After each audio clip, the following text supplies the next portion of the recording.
ሰላም አለይኩም ወራህመቱላሂ ወበረካቱሁ። ውድና የተከበራችሁ የሙ ኢልሃም ቻናል ተከታታዮች እንዴት ናችሁ? ቤተሰብ ሰላም ናችሁ ወይ? ከኔ ጋር አልሐምዱሊላህ ውሎ ቆይታ ሁሉ ሰላም።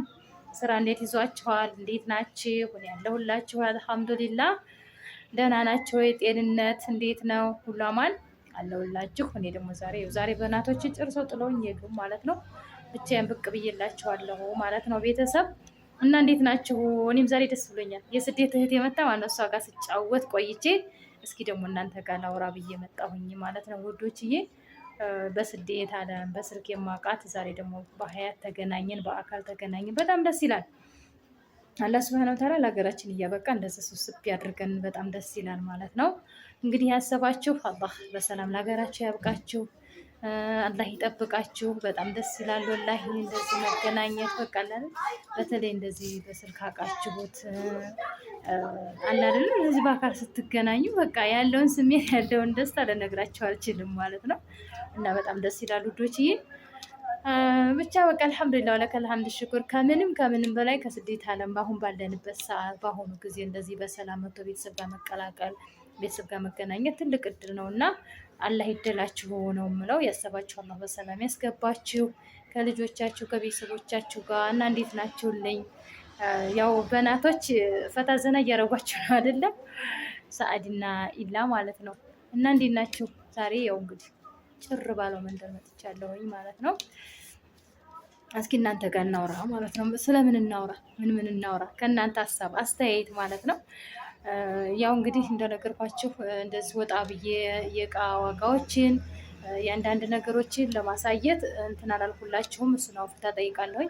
ምክንያቱም ያለውን አየሩን ሳየው አስፈላጊ አይደለም በሚለው ነው። ኢንሻአላህ ያለው ነገር እስኪ ትንሽ ረጋጋ፣ ትንሽ ለውጥ ያምጣ ብዬ አስባለሁ። አሁን ነዳይ ስለገባ የተወሰነ ነገር ይቀንሳል፣ የተወሰነ ነገር ረህማ ይኖረዋል ብዬ አስባለሁኝ እና ያለው ነገር ይስተካከል። እኔ እንጃ እኔ ማለት አንዳንድ ጊዜ ወጥቼ ባሳያችሁ ያለውን ነገር እንዲህ ነው ብል ደስ ይለኛል። ግን ደግሞ የሰው ልጅ በቃ እንደ ራስ ነው አይደለ? አንድ ነገር የምታስቡ ያው ይሄን ነው ብላችሁ እንዲያርግልኝ ብትሉኝ ምንም እንትን የለውም ማለት ነው። ብሩ ካለን ኢንሻአላህ ምንም የሚቸግረን ነገር የለም ማለት ነው። መምጣት ያሰባችሁ እንዳፈሩ ወላሂ እንዳፈሩ ኑቶሎ ይሄ ኑሮ ውድነት ይሄ ውጣ ውረድ አለ ብላችሁ ምናምን እንዳትፈሩ፣ ቀጥ ብላችሁ ወደ ሀገራችሁ እኔ ነው እንደው ወደ ኢትዮጵያ ኑቶሎ በቃ እንኖራለን ኢንሻአላህ እንሰራለን። አብሽሩልኝ ማለት ነው። ሰላማችሁ ስትትርፍ ይበልኝ የኔ ወዶች። እኔ ያለሁላችሁ አልሐምዱሊላህ። እና ደግሞ እህት ወንድሞቼ የምትከታተሉኝ ኮሜንት የምትጽፉልኝ የምትመክሩኝ በቃ አይዞሽ የምትሉኝ ሁላ አላህ አይዟችሁ ይበልልኝ። እናንተንም ግን እስኪ እንደው ላስቸግራችሁ ማለት ነው።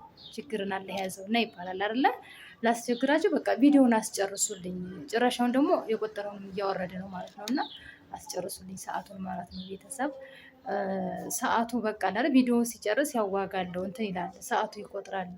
አሁን ደግሞ እኔ ጭራሽ ያለችውን ማወረዳት ማለት ነው። እንኳን ሊጨምርና ትብብራችሁን ጠይቃለሁ ቪዲዮ እንድታስጨርሱልኝ ማለት ነው። ቪዲዮን በቃ አይደል? እንደዚህ እንኳን ቁጭ ብላችሁ እንኳን ጊዜ ባይኖራችሁ በቃ ከፍታችሁ ተውት፣ ይቁጠር ይጨርስ ቪዲዮውን ማለት ነው። ያው እንግዲህ ዛሬ ትዕዛዝ መጥቶብናል ነው የምትሉት። ሌላ ምንም በቃ ጥርጥር የለውማ።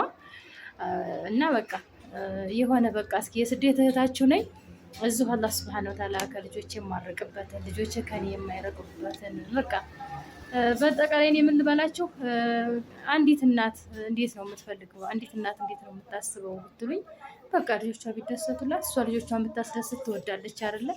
ያን ነገር አላህ እንዴት ሳካልኝ ዱአ እያደረጋችሁ ቪዲዮን ሸር በማድረግ ሰብስክራይብ በማድረግ ላይክ ኮሜንት በማድረግ በቃ ትብብራችሁ አይለኝ ነው የምለው የኔ ወዶች።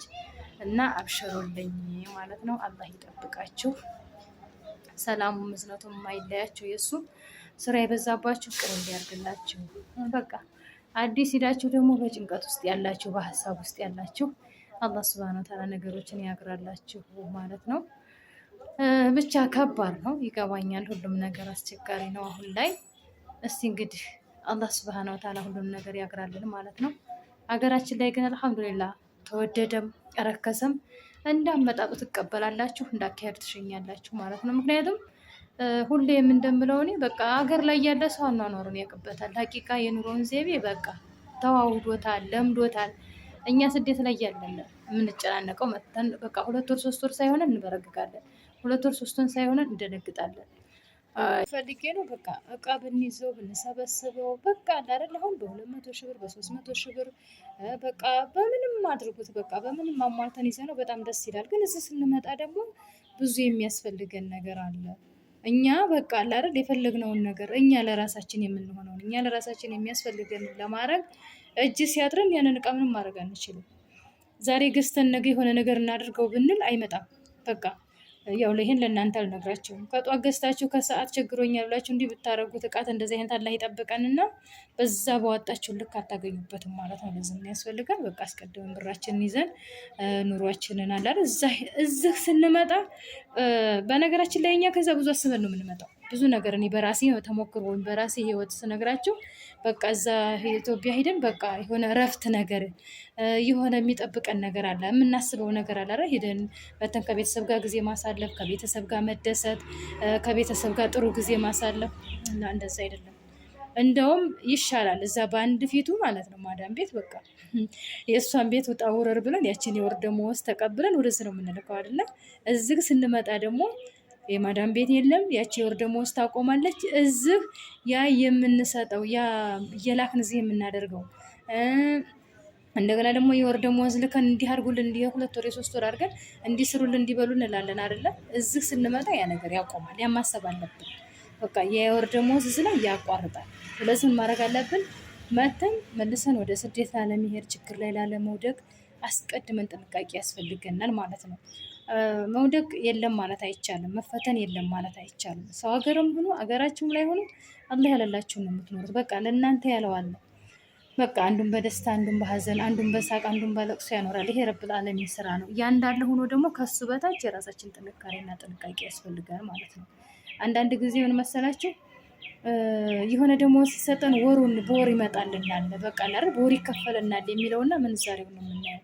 እዚህ መጥቶ ግን ዋጋ ያስከፍላል። ወላሂ ዋጋ ያስከፍላል። ስለዚህ እዛ ችግር ላይ ላለ እንትን ለማለት እኔ አሁን አንዳንድ ጊዜ ቢጸጽተኝ ምን አደርጋለሁ? አልመልሰውም አይደለ? ብጸጸት ምን ብል ምን ማድረግ አልችልም።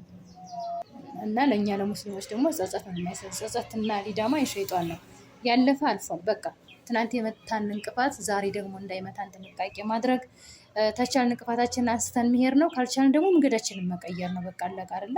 ያንን ነገር እያደረግን ሰበቡን ማድረስ ነው እንጂ ያለብን ትናንት ወርቀናልና ዛሬ የምንወርቃለን ብለን የሆነ እንትን ማለት የለብንም። መውደቅ የለብንም። ውርቀት ላይ እንድንሆን ማድረግ የለብንም። ወላሂ ከምንም በላይ ምንም ኪራይ ተለለባችሁ በቃ የሆነ የአንገታችሁ መግቢያ ምንም ትንሽም ትሆን ስለአማረ ስለተለቀ አይደለም። በቃ ምስ ብላ እናንተ ቆልፋችሁ አትሄዱ፣ ከፍታችሁ ግቡ፣ አለቀ።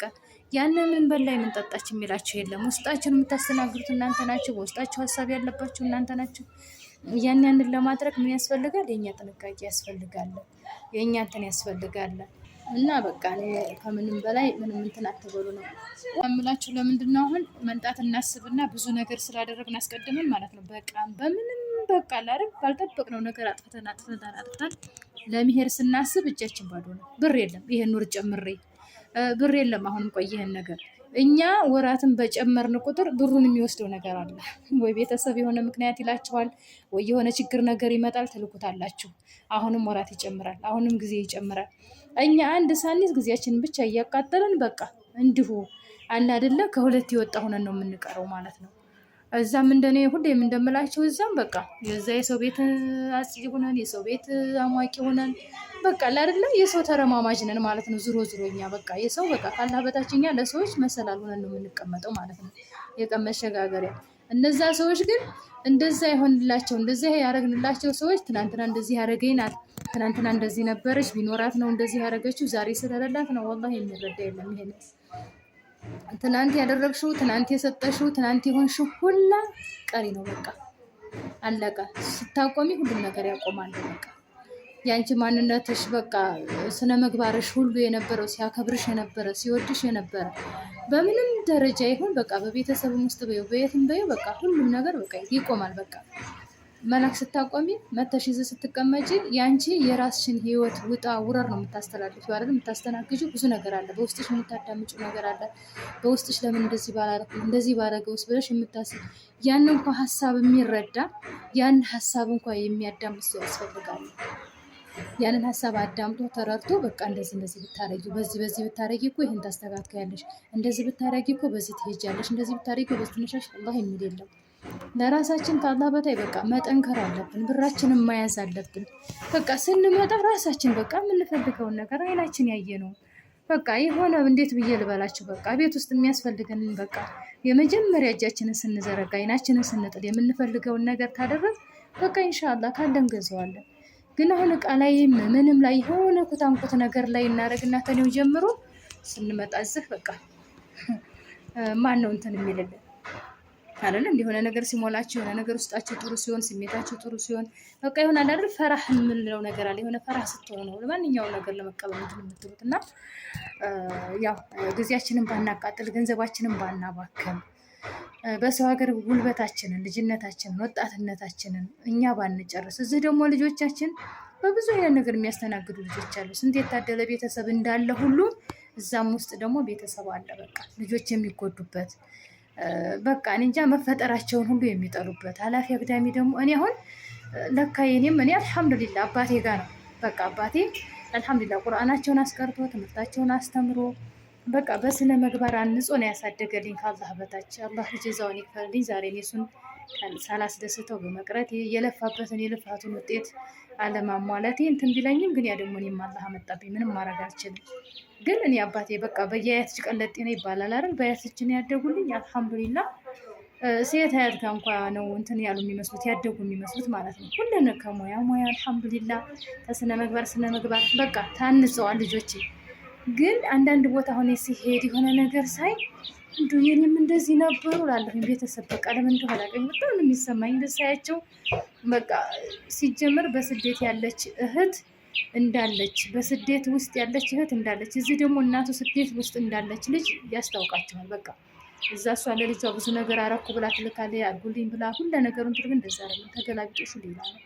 ስለዚህ ለልጆቻችን የወለድን ለልጆቻችን ስንል ነገሮችን ሳናካብር ቀልጠፍ አድርገን ለልጆቻችን፣ ምክንያቱም ገንዘብ ነገ ተነገ ወዲያ እንደማጣት እንደማገኘታችን እናገኘዋለን። ግን ልጆቻችን ብዙ ያምሩ ጫና አለባቸው፣ ብዙ ችግር አለባቸው። ያንን እንዳይሆኑብን ለልጆቻችን ራሱ ቶሎ መንጣት ያስፈልጋል ማለት ነው። እና አብሽሩልኝ ማለት ነው። ቤተሰብ ከኔ ጋር የነበረውን ቆይታ ያንን ይመስላል። ዛሬ እንግዲህ ያው በናቶች በሌሉበት መጥቻለሁኝ። እናንተ ጋር ላውራ እናንተ ጋር ልጫወት ብዬ ቦታ ብቻ የደበረኝ ብዬ እናብሽሩልኝ። አሰላሙ አለይኩም ወረህመቱላሂ ወበረካቱሁ። በቀጣይ ደግሞ ኢንሻአላህ በጥሩ በቃ እናንተን ያስተምራል እናንተን ያዝናናል ባልንበት ቪዲዮ እንመጣለን ብዬ አስባለሁኝ። አሰላሙ አለይኩም ወረህመቱላሂ ወበረካቱሁ።